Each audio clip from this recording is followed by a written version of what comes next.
Perjanjian pranikah Lesti Kejora dan Rizky Bilar kembali diungkit, soal guling disorot. Setelah mencuat kabar Lesti Kejora alami KDRT, perjanjian pranikahnya dengan Rizky Bilar kembali disorot.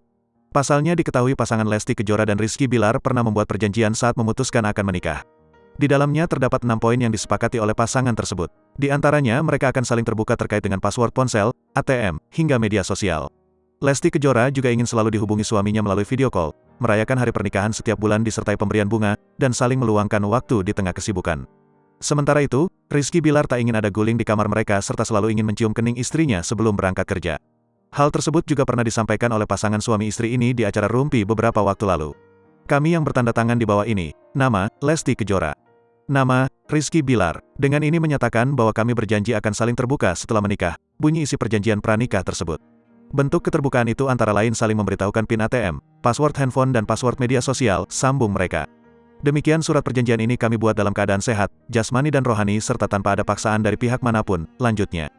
Diakui keduanya, Rizky Bilar dan Lesti Kejora bersedia menerima hukuman apabila melanggar perjanjian yang telah mereka sepakati bersama.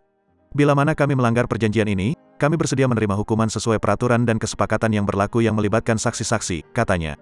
Sayangnya kini, Lesti Kejora berakhir melaporkan suaminya, Rizky Bilar ke polisi pada Rabu, tanggal 28 September tahun 2022, malam.